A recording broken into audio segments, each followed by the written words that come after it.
दुनिया के अलग अलग हिस्सों में इस वक्त हालात तेजी से एक खतरनाक मोड़ की तरफ बढ़ते दिख रहे हैं, जहां पश्चिम एशिया से लेकर अमेरिका और खाड़ी देशों तक सड़कों पर विरोध प्रदर्शन सत्ता की कुर्सियों को हिला रहे हैं और अंतर्राष्ट्रीय राजनीति में नए सैन्य और रणनीतिक गठजोड़ बनते नजर आ रहे हैं।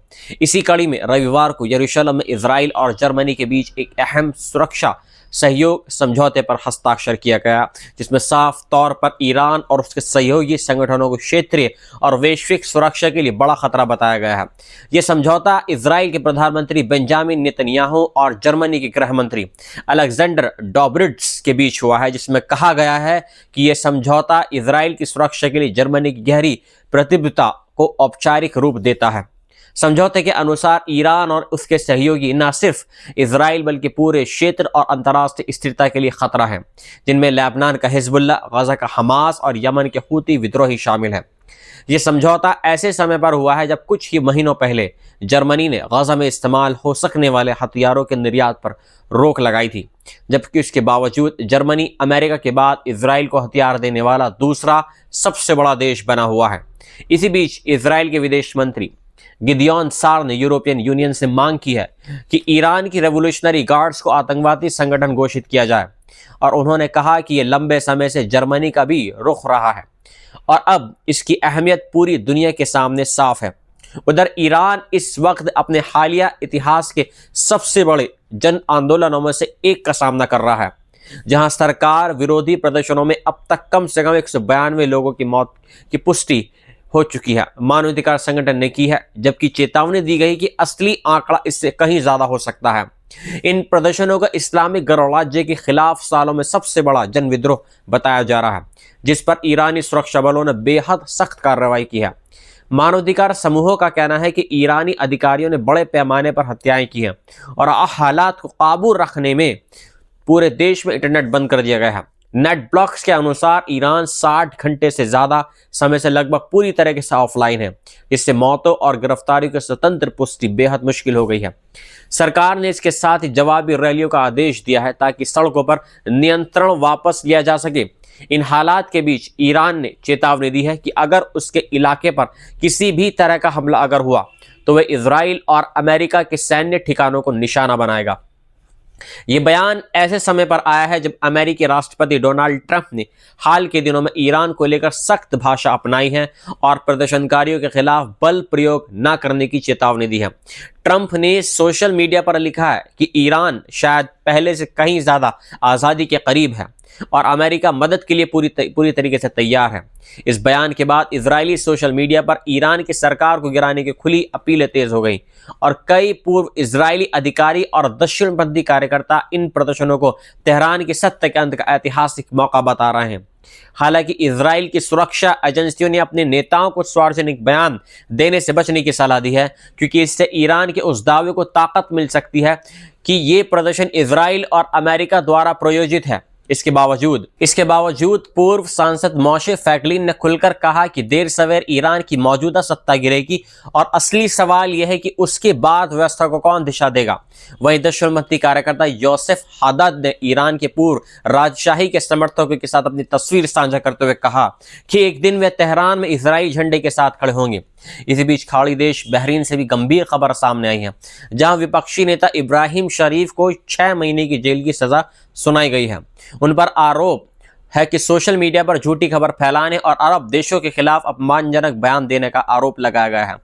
ये सजा उस इंटरव्यू के आधार पर दी गई है जिसमें उन्होंने फिलिस्तीन के समर्थन में बोलते हुए उन अरब देशों की आलोचना की थी जिन्होंने इजराइल से रिश्ते सामान्य किए हुए हैं। बहरीन उन देशों में शामिल है जिन्होंने 2020 में अमेरिका की मध्यस्थता अब्राहम समझौते के तहत इजराइल से संबंध बनाए थे। गजा युद्ध के बाद से बहरीन में उन समझौतों के खिलाफ गुस्सा और तेज हो गया है।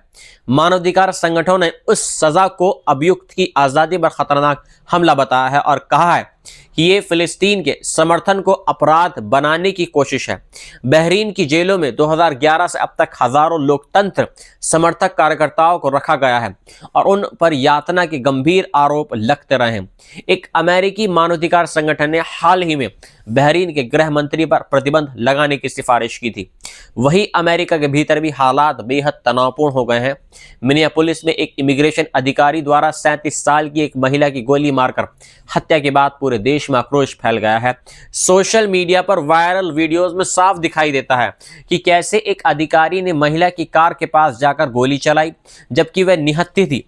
प्रशासन का कहना है कि अधिकारी को खतरा महसूस हुआ था, लेकिन प्रत्यक्षदर्शी इस दावे को झुठला रहे हैं। इस घटना के बाद मिनियापोलिस की सड़कों पर हजारों लोग उतर आए और आईसीसी के खिलाफ बड़े पैमाने पर प्रदर्शन हो रहे हैं। ये आंदोलन अब न्यूयॉर्क, फिलाडेल्फिया, पोर्टलैंड, बे एरिया और कई अन्य शहरों तक फैल चुके हैं। प्रदर्शनकारी आईसीसी की कार्रवाई को डर फैलाने वाला और नस्लीय भेदभाव का आधारित बता रहा है। आलोचकों का कहना है कि आईसीसी एजेंट लोगों को सड़कों से उठा रहे हैं, परिवारों से काट रहे हैं और कानूनी प्रक्रिया को जानबूझकर मुश्किल बना रहे हैं। मिनेसोटा से सांसद इल्हान ओमर ने इन प्रदर्शनों में हिस्सा लेते हुए कहा कि ट्रंप प्रशासन के तहत इमिग्रेशन एजेंसी आतंक और डर का माहौल बना रही हैं। उन्होंने कहा कि सोमाली और लैटिन समुदायों को उनके रंग और पहचान के आधार पर निशाना बनाया जा रहा है और ये आंदोलन सिर्फ प्रवासियों का नहीं बल्कि लोकतंत्र और जवाबदेही की लड़ाई है। उन्होंने लोगों से अपने पड़ोसियों की रक्षा करने और सत्ता के दुरुपयोग के खिलाफ डटे रहने की अपील की है। इन तमाम घटनाओं को एक साथ देखें तो साफ है कि दुनिया इस वक्त एक ऐसे दौर से गुजर रही है जहां सत्ता के खिलाफ आवाजें सड़कों पर हैं और जवाब में सरकारें सुरक्षा समझौतों, हथियारों और सख्त कानूनों का सहारा ले रही हैं। ईरान में जन आंदोलन, इजराइल और जर्मनी का सुरक्षा गठजोड़, खाड़ी देशों में असहमति की सजा और अमेरिका की सड़कों पर इमिग्रेशन के खिलाफ उबाल, ये सब मिलकर एक ही कहानी कहते हैं कि आने वाले दिनों में वैश्विक राजनीति और ज्यादा टकराव और स्थिरता की तरफ बढ़ सकती है। ये पूरी दुनिया की नजरें अब इस सवाल पर टिकी हैं कि क्या ये विरोध प्रदर्शन बदलाव लाएंगे, क्या ये ताकत के दम पर दबा दिए जाएंगे। मिलता हूं मैं आपसे एक नई रिपोर्ट के साथ में। जय हिंद। एक और बनाऊंगा जी बस। इसको तो देखो कितना क्यूट लग रहा है। देखो तो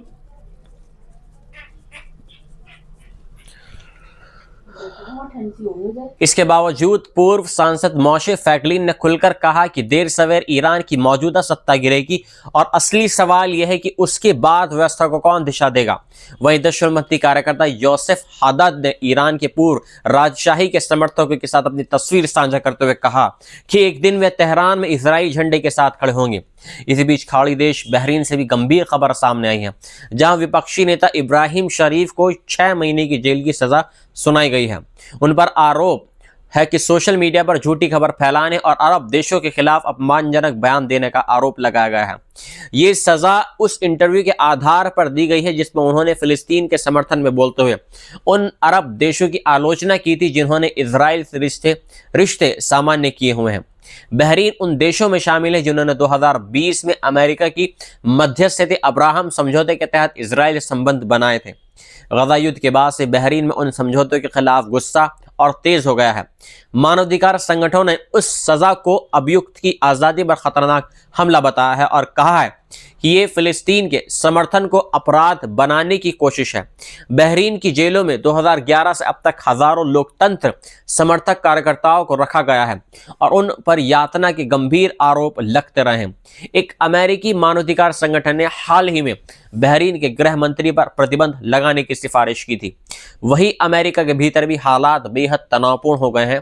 मिनियापोलिस में एक इमिग्रेशन अधिकारी द्वारा 37 साल की एक महिला की गोली मारकर हत्या के बाद पूरे देश में आक्रोश फैल गया है। सोशल मीडिया पर वायरल वीडियोस में साफ दिखाई देता है कि कैसे एक अधिकारी ने महिला की कार के पास जाकर गोली चलाई जबकि वह निहत्थी थी। प्रशासन का कहना है कि अधिकारी को खतरा महसूस हुआ था, लेकिन प्रत्यक्षदर्शी इस दावे को झुठला रहे हैं। इस घटना के बाद मिनियापोलिस की सड़कों पर हजारों लोग उतर आए और आईसीसी के खिलाफ बड़े पैमाने पर प्रदर्शन हो रहे हैं। ये आंदोलन अब न्यूयॉर्क, फिलाडेल्फिया, पोर्टलैंड, बे एरिया और कई अन्य शहरों तक फैल चुके हैं। प्रदर्शनकारी आईसीसी की कार्रवाई को डर फैलाने वाला और नस्लीय भेदभाव का आधारित बता रहा है। आलोचकों का कहना है कि आईसीसी एजेंट लोगों को सड़कों से उठा रहे हैं, परिवारों से काट रहे हैं और कानूनी प्रक्रिया को जानबूझकर मुश्किल बना रहे हैं। मिनेसोटा से सांसद इल्हान ओमर ने इन प्रदर्शनों में हिस्सा लेते हुए कहा कि ट्रंप प्रशासन के तहत इमिग्रेशन एजेंसी आतंक और डर का माहौल बना रही हैं। उन्होंने कहा कि सोमाली और लैटिन समुदायों को उनके रंग और पहचान के आधार पर निशाना बनाया जा रहा है और ये आंदोलन सिर्फ प्रवासियों का नहीं बल्कि लोकतंत्र और जवाबदेही की लड़ाई है। उन्होंने लोगों से अपने पड़ोसियों की रक्षा करने और सत्ता के दुरुपयोग के खिलाफ डटे रहने की अपील की है।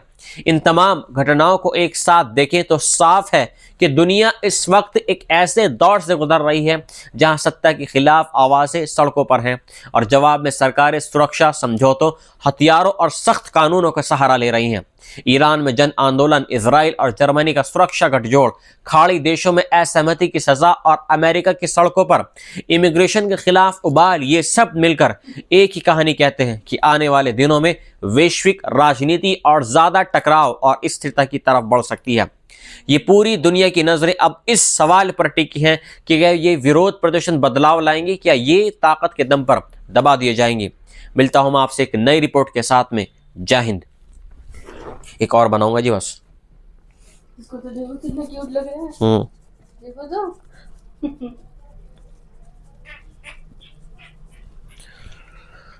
बहुत ठंडी सी हो गई।